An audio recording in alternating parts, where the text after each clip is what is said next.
Abran sus Biblias en Génesis capítulo 11. El título del mensaje de esta mañana es Monumento a la obstinación humana. Génesis capítulo 11, y vamos a ver los versículos 1 al 9. El verso 1 comienza diciendo: tenía entonces toda la tierra una sola lengua y unas mismas palabras. Y aconteció que cuando salieron de oriente, hallaron una llanura en la tierra de Sinar y se establecieron allí. Y se dijeron unos a otros: vamos, hagamos ladrillos y cosámoslo con fuego. Y les sirvió el ladrillo en lugar de piedra y el asfalto en lugar de mezcla. Y dijeron: vamos, edifiquémonos una ciudad y una torre, cuya cúspide llegue al cielo, y hagámonos un nombre, por si fuéramos esparcidos sobre la faz de toda la tierra. Y descendió Jehová para ver la ciudad y la torre que edificaban los hijos de los hombres. Y dijo Jehová: he aquí el pueblo es uno, y todos estos tienen un solo lenguaje, y han comenzado la obra, y nada les hará desistir ahora de lo que han pensado hacer. Ahora pues, descendamos y confundamos allí su lengua, para que ninguno entienda el habla de su compañero. Así los esparció Jehová desde allí sobre la faz de toda la tierra, y dejaron de edificar la ciudad. Por esto fue llamado el nombre de ella Babel, porque allí confundió Jehová el lenguaje de toda la tierra, y desde allí los esparció sobre la faz de toda la tierra. Padre, bendice tu palabra y por favor habla a nuestros corazones, desafíanos, corrígenos como tú dispongas, porque te lo pedimos en el nombre de Cristo Jesús. Amén.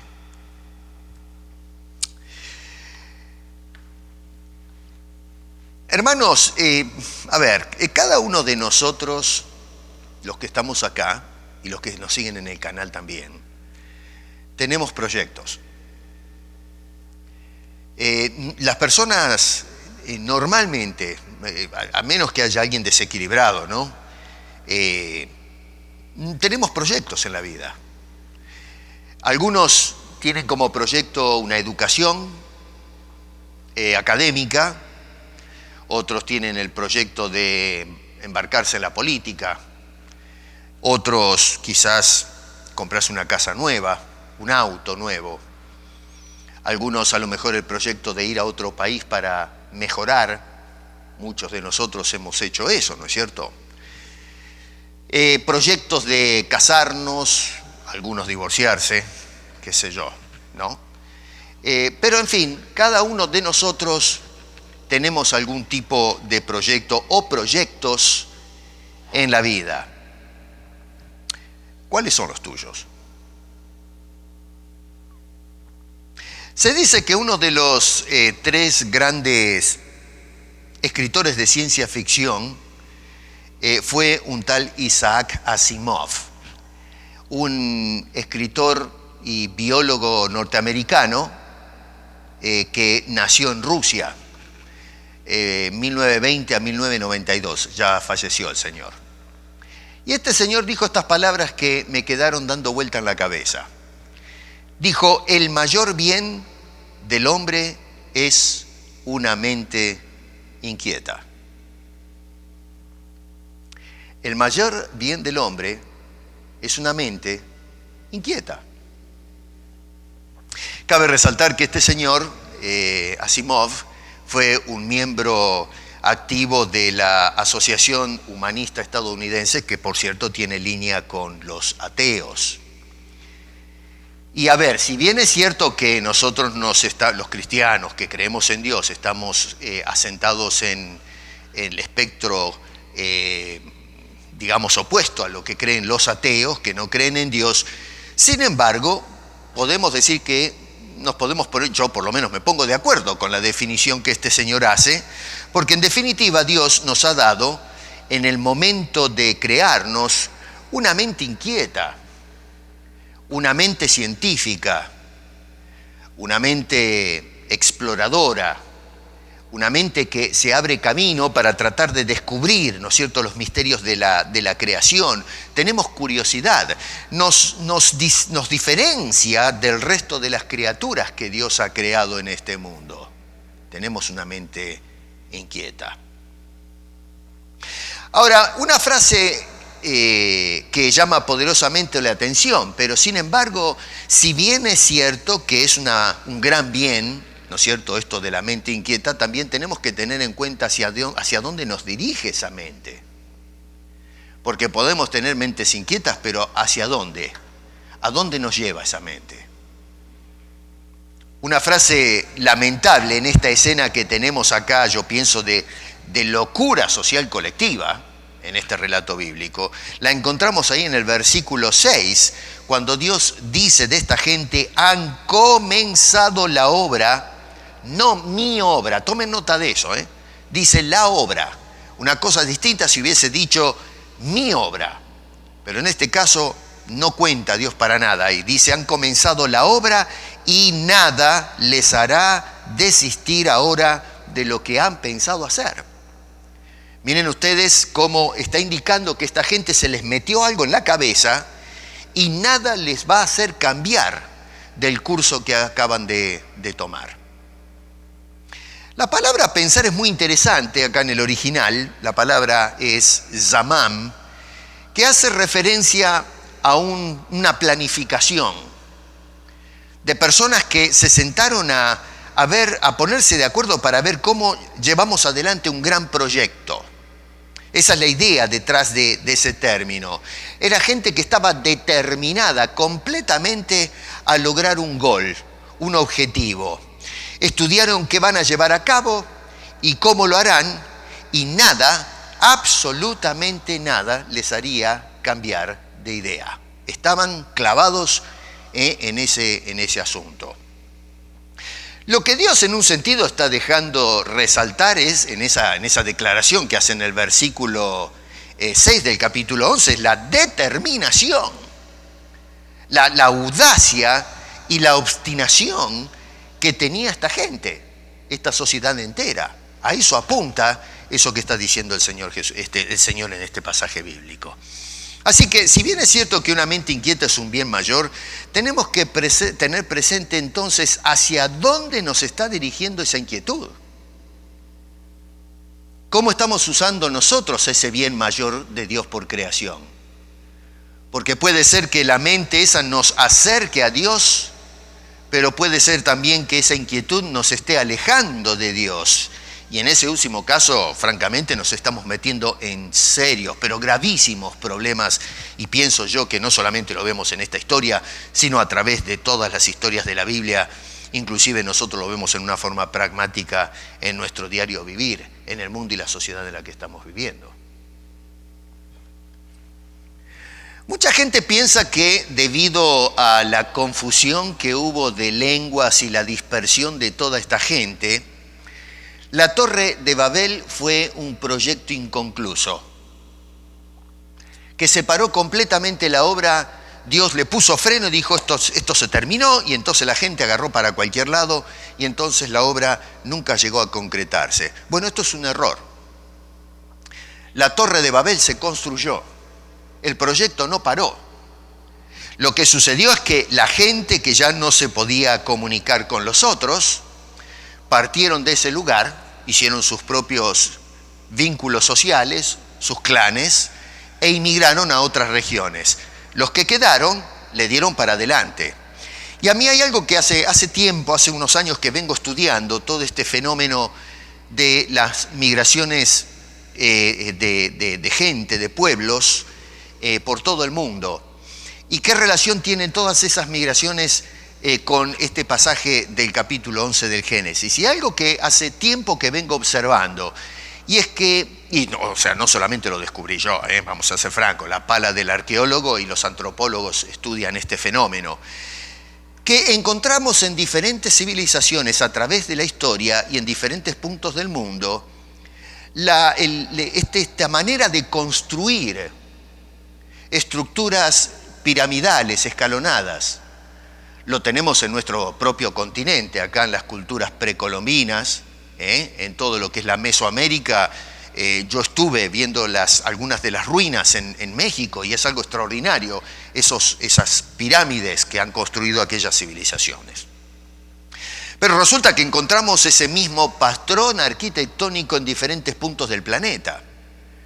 Y muchos entonces están cuestionando esto y diciendo, ¿qué es lo que está pasando? ¿Cómo es posible? Parece que los ingenieros o los arquitectos se pusieron de acuerdo y que entonces decidieron en diferentes puntos del globo levantar estas construcciones.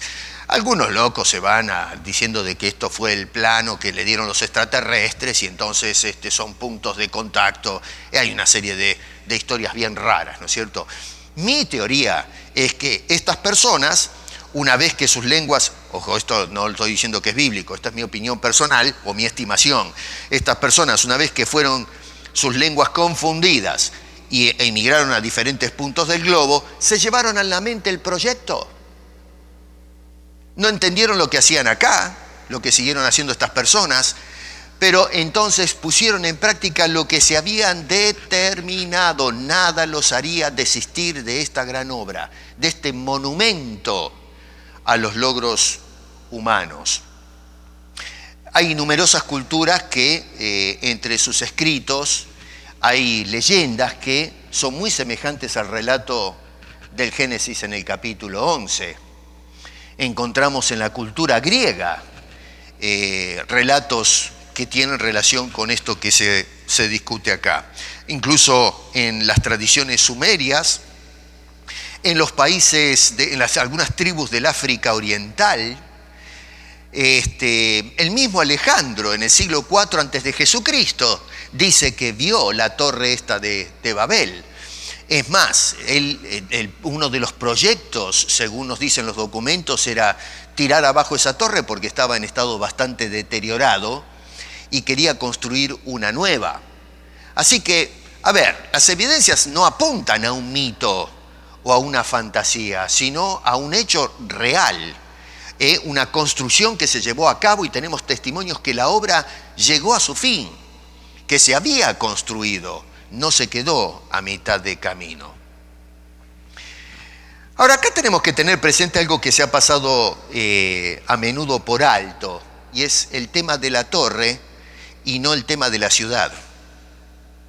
Usualmente, cuando miramos la literatura, incluso en escuelas dominicales, las clases, las historias, todo apunta a la torre.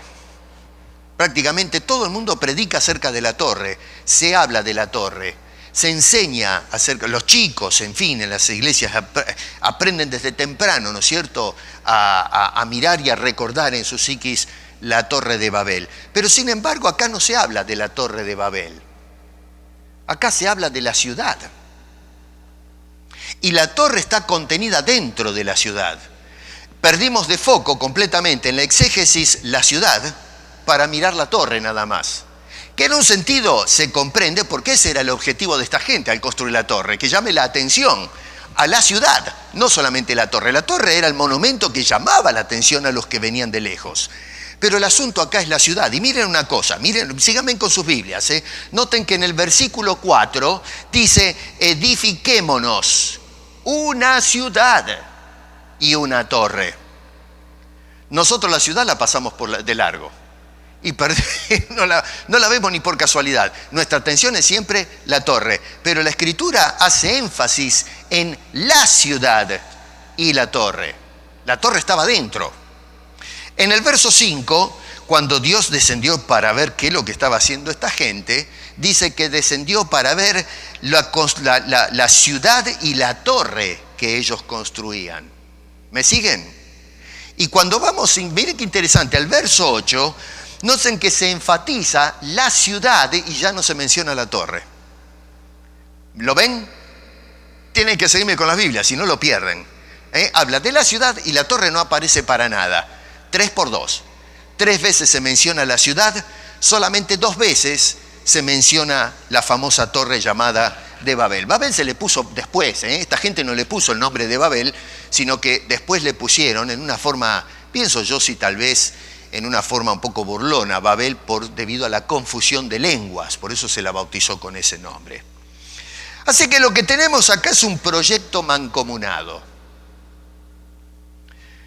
La construcción de una sociedad establecida en esta ciudad y luego en el medio un monumento extraordinario que manifieste su fama y prestigio a todo el mundo con una torre en el medio que podría ser vista a grandes distancias, ¿no es cierto? La gente, esto es una llanura, y la gente que venía de la montaña podía ver de lejos semejante construcción, y los que venían caminando por la llanura también podrían ver. En aquel entonces no existían los rascacielos del siglo XX, entonces tranquilamente podían ver semejante monumento, obra de estos hombres.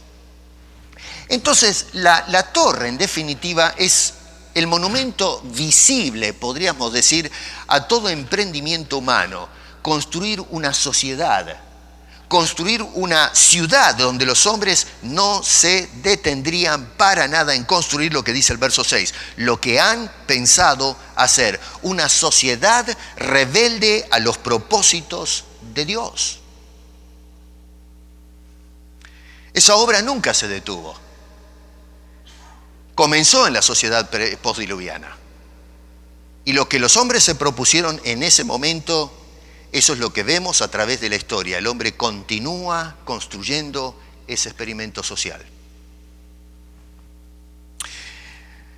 Déjame que les lea un extracto para que vean y corrobore esto lo que estoy diciendo, que es muy serio. El hombre en la actualidad se lanza a establecer sus proyectos sociales para construir o edificar un nuevo orden social en este mundo, pero sin tener en cuenta a Dios. Y esto comienza con el individuo, ¿saben? Y luego sigue con la familia. Y luego nuestra comunidad social, el vecindario. Y luego pasa a ser la zona, la provincia, el país, continente, y así esto va fermentando a una sociedad contagiada. Las palabras de un ateísta y un humanista llamado John Dunphy dijo estas palabras, y lo voy a leer textualmente. Estoy convencido que la batalla por el futuro de la humanidad debe ser librada y ganada en los salones de clases de las escuelas públicas, ganada por profesores que perciban correctamente su rol como proselitistas de una nueva fe, la religión de una humanidad que reconozca y respete la chispa de lo que los teólogos llaman divinidad en cada ser humano. Dichos maestros deben abrazar la misma devoción sacrificada de los más rabiosos predicadores fundamentalistas, pues ellos serán otro tipo de ministros, utilizando un salón de clases como púlpito para transmitir valores humanistas en cualquier tema que traten, sin importar el nivel de educación, preescolar, jardín de infantes o la mayor universidad estatal. El salón de clases deberá y será la arena del conflicto entre lo viejo y lo nuevo, el cuerpo en descomposición del cristianismo, junto a todo su mal y miseria, y la nueva fe del humanismo. ¿Qué me cuentan? Tenía razón el Señor. Lo que el hombre decidió hacer no lo para nada. No dice nadie, porque Dios, en fin, frustró en parte esto. Dios es el que tiene las riendas, ¿no?, para que el mundo no se descarrile, pero de todas maneras vemos la obstinación humana de construir un orden de cosas, de deificar al hombre y sus proyectos sin tener en cuenta a Dios. Así que estas palabras que dice este señor Dunphy hacen eco del proyecto humano que comenzó en lo que hoy conocemos como Babel. La torre es el monumento que se eleva por encima de todo, el hombre mismo y sus ideales de grandeza sin Dios. La torre, a ver, hermanos, la torre no se construye sola. La ciudad que contenía la torre tampoco se construyó sola, no creció de abajo del suelo. Fue el proyecto de hombres que se pusieron de acuerdo para construir la ciudad y la torre. Sin la actitud de estos hombres nunca hubiese aparecido esa ciudad o la torre que construyeron dentro de ellas. Acá el problema no es la ciudad y la torre, el problema es los valores humanos que se dedicaron a semejante empresa. Gente que asumió una dirección de mentes inquietas que se lanzaron a un proyecto que se divorcia de la voluntad de Dios y para su gloria.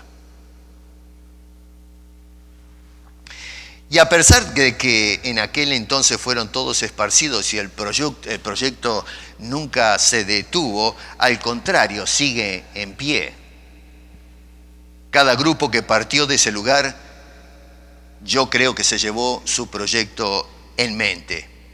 La construcción de una ciudad terrenal y la torre, un proyecto humano que de alguna manera entroniza al hombre para que en las llanuras del tiempo todas las civilizaciones puedan ver el logro del esfuerzo y la concordia humana. Esta ciudad, hermano querido, este proyecto humano, es cierto que va adelante, sigue vigente, sigue en viento en popa, pero está destinado a terminar en escombros. Déjeme mostrarle un poquito el trayecto bíblico de este proyecto humano. Caín es hasta donde sabemos, es el primer hombre que construyó una ciudad. Si ustedes recuerdan la historia del Génesis, dice que el hombre sale del huerto habiendo caído en pecado.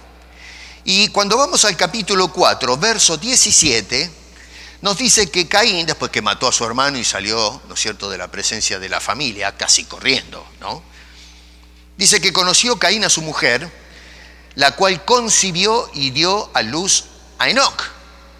Y noten que dice, y edificó una ciudad. Y le puso de nombre Enoc, en memoria del hijo, qué sé yo. Bueno, así que ahí tenemos hasta donde nos permite entrar la memoria bíblica. Esa es la primera vez que se construye una ciudad. Y noten que es un proyecto que no tiene en cuenta a Dios para nada. Este es el proyecto que tiene como base sangre ajena. El proyecto de un asesino, un fratricida, un hombre que mató a su propio hermano por un asunto de celos. Y este es el hombre que ahora forma un hogar y quiere construir una ciudad que contiene grupos de personas, quiere romper con el patrón de los clanes y quiere entonces una sociedad compleja. Los clanes tienen estructuras sociales muy simples. La sociedad se llena de complejidad. Es una maquinaria que tiene que poner en orden una serie de cosas e instituciones para mantener la ley y el orden y que la sociedad no colapse. Así que Caín se puso a pensar y lo vemos entonces que construye la primera ciudad de la historia, otra vez hasta donde nos permiten ver los registros sagrados.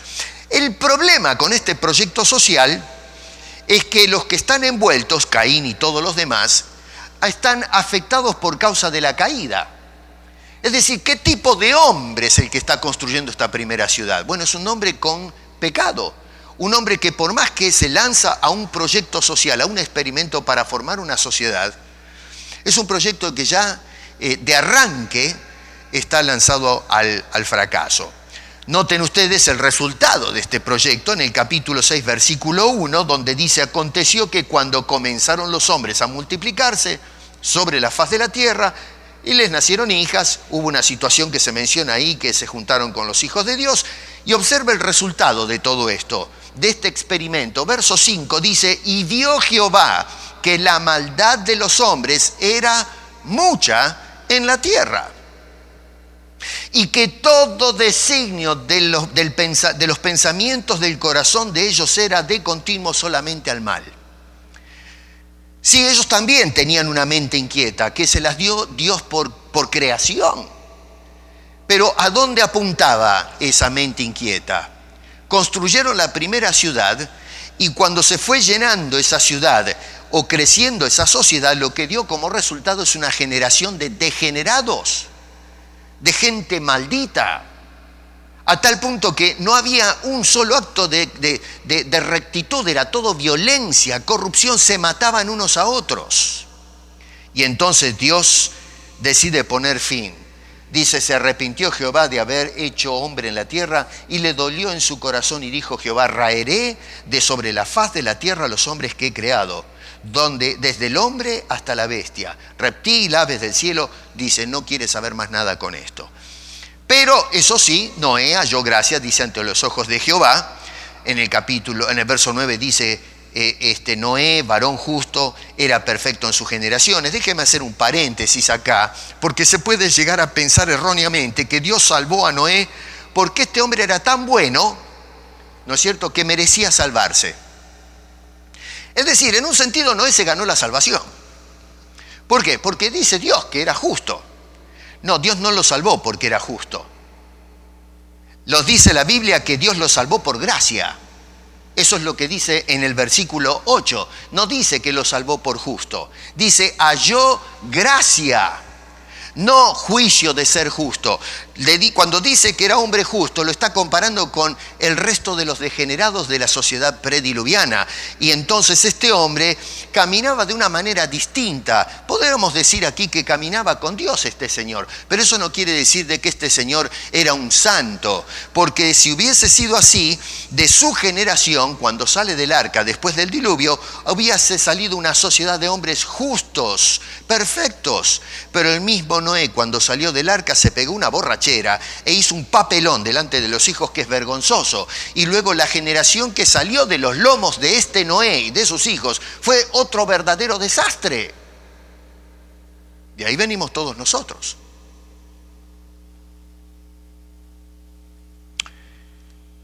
En el capítulo 7, verso 21 dice, murió toda carne, después que se vino el diluvio, toda, que se mueve sobre la tierra, aves, ganados, bestias, reptil, dice, todo lo que tenía aliento de espíritu, de vida en sus narices, murió.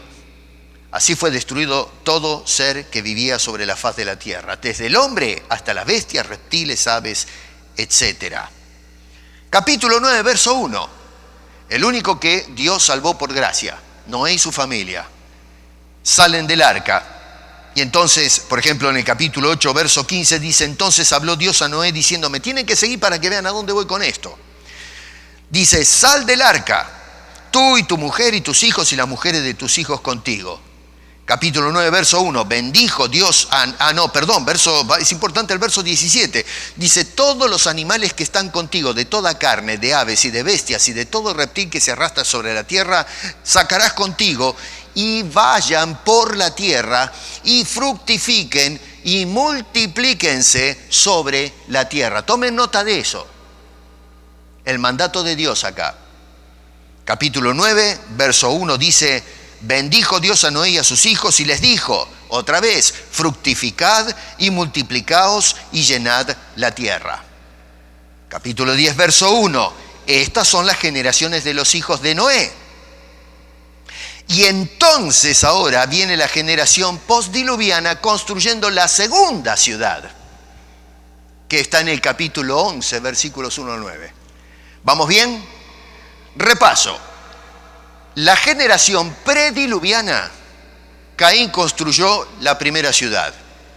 Lo que salió de ahí es un desastre. Todos construyeron, salió una sociedad violenta, Dios mandó el juicio. En la generación postdiluviana, después que Noé tuvo hijos e hijas, se hace la segunda ciudad hasta donde podemos observar. Y también vemos que fue un verdadero desastre igual que la primera. En el capítulo 12 observamos cómo Dios divorcia todo eso a Abraham y le dice a Abraham, que lo saca de toda esa gente, dice, vete de tu tierra y de tu parentela y de la casa de tu padre a la tierra que te mostraré. Y haré de ti una gran nación y te bendeciré y engrandeceré tu nombre y serás bendición. Y Abraham entonces agarró todos sus bultos y su gente y allá se lanzó por el desierto caminando con fe detrás del Señor para ir a recibir lo que le había prometido. Cuando vamos al libro de Hebreos, en el capítulo 11, nos dice, por la fe habitó como extranjero en la tierra prometida como en tierra ajena, morando en tiendas con Isaac y Jacob. Es decir, no que ellos estaban vivos, sino que después ellos hicieron lo mismo, coherederos de la misma promesa. ¿Pero por qué hicieron esto? Dice el escritor de Hebreos, porque esperaba la ciudad. Y dice, la ciudad que tiene fundamento, cuyo arquitecto y constructor es Dios. Los hombres construyeron una ciudad sin Dios y su fundamento era un fundamento endeble. La sociedad entera se vino abajo. La segunda generación sin Dios. Y también vemos que se derrumbó el proyecto. Y Dios llamó a Abraham para mostrarle a este hombre lo que él construye. Y Abraham dice que puso sus ojos en la promesa de Dios. Y este hombre caminó buscando, aunque salió de la ciudad de Ur y vio quizás otras ciudades. Sin embargo, él puso sus ojos para ver aquella ciudad que no construye ningún ser humano, sino que el arquitecto es Dios. Y esa ciudad no se cae porque tiene fundamento firme. Y por eso este hombre, por esa fe, fue premiado. La ciudad que permanece. Cuando miramos este asunto nos damos cuenta entonces que hay dos proyectos en oposición. Uno es en la historia el proyecto humano y el otro es el proyecto divino.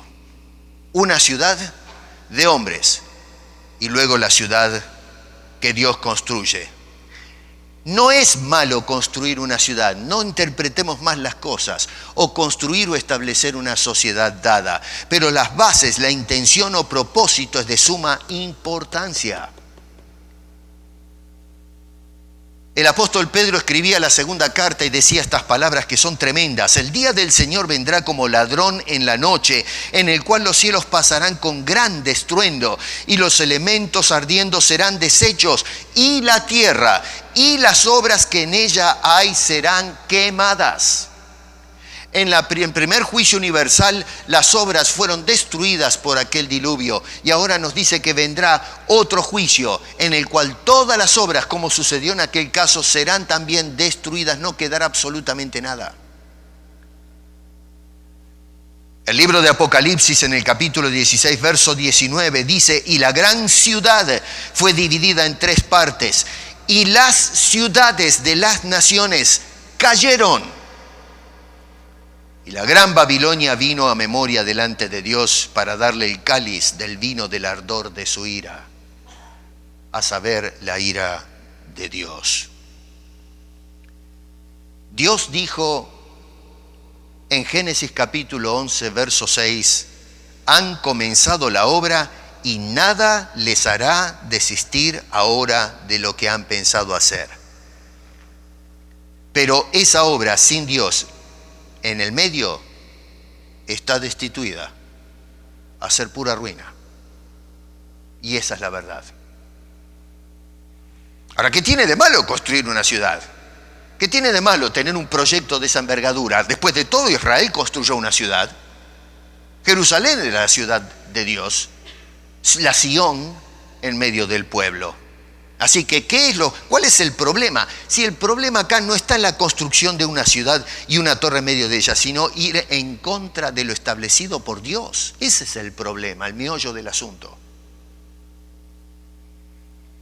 En el capítulo 1, verso 28, cuando Dios creó a Adán y Eva, les dijo a estos, en verso 28 dice, les bendijo y dijo, y fructificad y multiplicaos, llenad la tierra y sojuzgadla. El hombre, en cambio, implementó un proyecto de rebelión contra Dios y construyó, se multiplicó, pero entonces eligió un proyecto equivocado y terminó en un juicio universal. Pero el proyecto de Dios no quedó descalificado. Tal es así que cuando vamos del otro lado del diluvio, Dios le dice a Noé: vayan por la tierra y fructifiquen, multiplíquense sobre la tierra. Capítulo 9, verso 1, bendijo Dios a Noé y a sus hijos y les dijo: fructificad y multiplicaos y llenad la tierra. Y luego vuelve a repetir la comisión en el mismo versículo 7 del capítulo 9. Mas vosotros fructificad y multiplicaos, procread abundantemente en la tierra y multiplicaos en ella. Pero, entonces, vemos la dinámica de conducta de esta gente. Recuerden, en el verso 6, pensaron, se determinaron. Y entonces parece que empezaron bien, porque la verdad salieron del arca y arrancaron bien, pero solamente el arranque.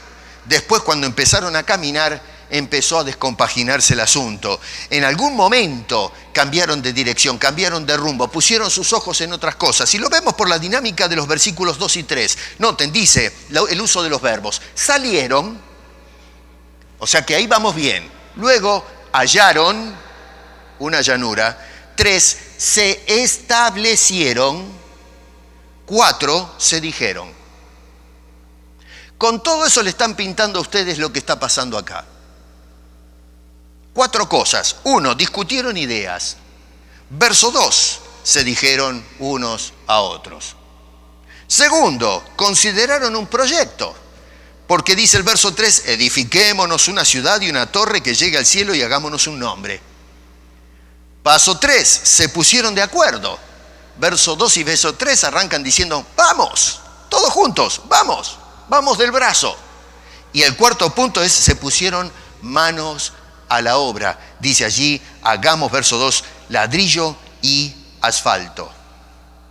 Y noten ustedes que dice la frase, la revelación nos dice: se dijeron unos a otros. En ningún momento decidieron conversar con Dios sobre este proyecto.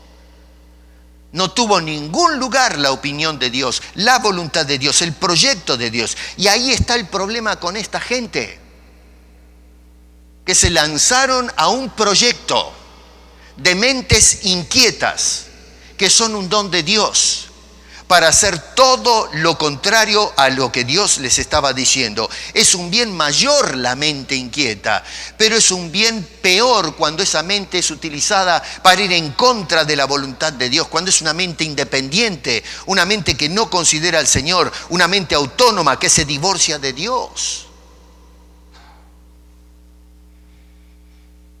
Eso se trata de un hombre desafiante y que desafía absolutamente todo lo que tiene que ver con Dios. Acá tenemos, por ejemplo, un desafío de tipo teológico. Querer llegar al cielo por medios humanos. Empezaron a construir la torre para llegar al cielo. Algunos dicen que, estuve leyendo algunos comentarios que me llamaron la atención, que estoy en desacuerdo, de quienes opinan que no quisieron realmente llegar al cielo, porque si hubiesen querido llegar al cielo, hubiesen construido arriba de una montaña. Pero yo digo, no están haciendo bien la exégesis, porque ellos dicen que construyeron una ciudad y la torre. Primero, que para construir una torre de esta envergadura necesitamos una superficie enorme, porque era una construcción escalonada. Y entonces, en la montaña no se puede construir una cosa así, porque no existía la tecnología. ¿Saben lo que es romper la piedra de la montaña y nivelar todo eso para que la estructura no se venga abajo? Sí, lógico, nosotros decimos, si la montaña está alta, construir la torre arriba, van a llegar más cerca del cielo. Sí, pero era imposible para el hombre en ese entonces. Y por el otro lado, no estaban interesados en la torre, sino en una sociedad. Por eso es que decidieron construir en la llanura, en un terreno plano, donde se puedan asentar todos y en el medio meter la torre. Así que la interpretación es incorrecta, no se está mirando el contexto de lo que está pasando acá, la intención de esta gente. Pero es interesante porque quisieron entonces elevarse. El problema es que en el Génesis ellos habían escuchado cómo el camino a Dios se había cerrado. Recuerden que cuando se echó a Adán y Eva, un ángel entonces estaba guardando la entrada al lugar, ¿no? Con una espada revolvente, qué sé yo cómo es la cosa. Y nadie pudo volver, ni siquiera Adán y Eva. El camino a Dios quedó restringido. La comunión con Dios se fracturó. Y entonces estos hombres lo que trataron es ver cómo podían llegar o volver a Dios. Y eso es lo que vemos a través de la historia y los pueblos. La práctica de una religión artificial para volver de retorno a Dios. Bueno, hicieron el esfuerzo. Tal vez podemos aplaudirlos por querer pretender llegar arriba, pero no llegaron ni siquiera a medio metro del cielo. Tal es así que en el versículo 5, miren la ironía del trabajo, dice que Dios descendió para ver lo que hacían. Así que por más que se rompieron el alma tratando de ver si llegaban al cielo, no llegaron. Y hoy hay tanta gente que pretende por medio de esfuerzos humanos y construcciones baratas en religión y filosofía llegar al cielo y poder desafiar a Dios. El hombre piensa que llegando al espacio pueden encontrar en algún sillón a Dios. Uno de los primeros astronautas cuando llegó por primera vez al espacio dijo: llegamos al cielo y no encontramos a Dios. ¡Estúpido! Nadie puede llegar a Dios. El Dios que mora en los cielos de los cielos. Pero qué cabeza de termo que tenemos los hombres, que pensamos que podemos construir escaleras artificiales construidas por nuestras manos para alcanzar el cielo. El proyecto humano que comenzó en Babel, obstinadamente seguimos a través de la historia los hombres haciendo el mismo esfuerzo por ver si puedo llegar a ese cielo. Y Dios sigue mirando desde arriba, y la única manera de que podamos llegar con Él es que Él descienda a nosotros para establecer el contacto que se perdió por causa del pecado. No solamente un desafío de tipo teológico, pero tenemos un desafío de tipo personal. La guerra de las voluntades. La voluntad del hombre versus la voluntad de Dios. ¿Quién dirige nuestras vidas? ¿Quién dirige mi destino? ¿A dónde voy a ir? ¿Cuáles son mis proyectos? ¿Qué Dios ni qué 8 cuartos? Yo tengo mis planes.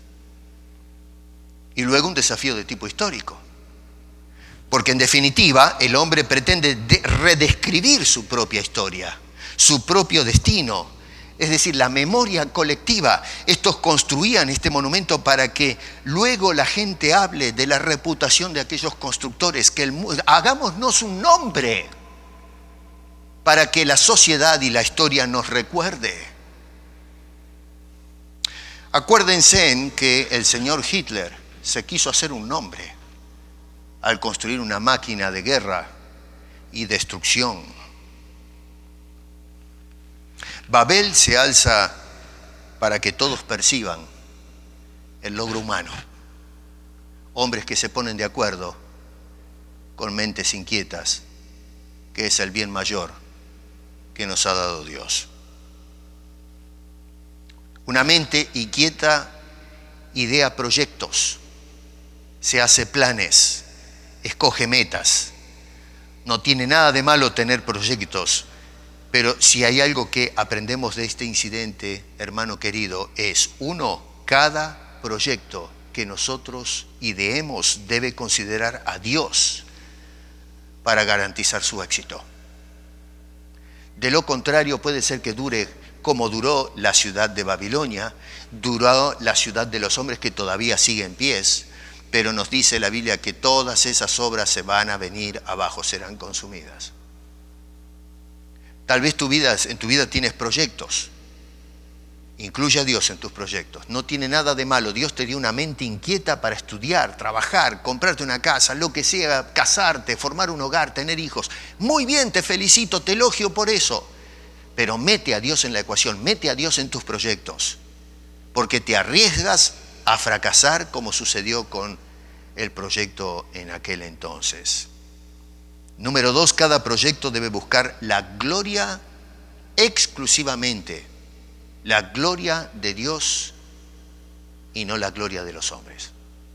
Cuando tú haces un proyecto para que la gente te dé gloria, para hacerte un nombre, bueno, estás tirando ese proyecto abajo, lo estás torpedeando antes que levante vuelo. Busca glorificar a Dios cuando hagas un plan o un proyecto, cualquiera que sea. Y número 3, cada proyecto debe tener en cuenta que estamos de paso por esta vida, que no nos vamos a quedar acá, que nuestra ciudad no está aquí abajo. Nuestra ciudad es la ciudad que persiguió a Abraham, es la ciudad celestial que Dios prepara para nosotros. Ahora, si hay algo que, para ir cerrando todo esto, si hay algo que resalta en todo este incidente, y muchos no lo ven así, no lo ven así, los intérpretes pasan de largo este asunto, pero si hay algo que yo veo acá en todo este incidente es la gracia de Dios. Uno dice, pero a ver, ¿cómo? ¿A dónde está la gracia de Dios acá? Bueno, el hecho de haberlo esparcidos manifiesta la gracia de Dios. ¿Y sabe por qué? Porque otra vez, si hacemos memoria, en la generación prediluviana, cuando dejó Dios que construyeran una ciudad, por su calidad o carácter permisivo, dejó que construyeran una ciudad y se multiplicaran, ¿qué pasó? Se atomizaron todos, se armó una sociedad y se mataron unos a otros. Dice que cuando Dios miró era una carnicería, se mataban todos, hasta los animales se agarraban entre todos. A ver, cuando nosotros miramos en el campo de la paleontología, las fieras, los dinosaurios y bestias que caminaron por este mundo, vemos que la estructura de sus mandíbulas debe haber sido un mundo violento, hostil, terrible. Fieras tremendas que con una mordida partían en pedazos a una criatura. Ese era el mundo prediluviano. Fue un verdadero desastre, una carnicería en masa. Imagínense si Dios no hubiese actuado y esta gente se hubiese propagado y hubiese crecido más y más la generación humana. Esta gente al poco tiempo se hubiesen hecho tan complejos en su estructura social que hubiese habido anarquía y se hubiesen matado unos a otros. Y por otro lado, el hombre intentó construir una torre que nos lleva al cielo. Y Dios, así como descendió para ver lo que estos hacían inútilmente, una vez más descendió para venir a vosotros y darnos a su Hijo Jesucristo, Dios que desciende en la persona de su Hijo, y es el que luego se levantó como torre para llevarnos a la presencia misma de Dios. La torre real de aquel arquitecto que ahora nos permite llegar al cielo por una obra soberana de gracia, no por los esfuerzos humanos. Cristo Jesús es nuestra única torre de salvación. Cristo Jesús es nuestro retorno al Edén. Cristo Jesús es nuestro camino de regreso a Dios el Padre y a tener comunión con Él. En conclusión, hermanos queridos, Babel es un monumento a la obstinación humana que dejó a Dios fuera de sus planes, no les interesó para nada.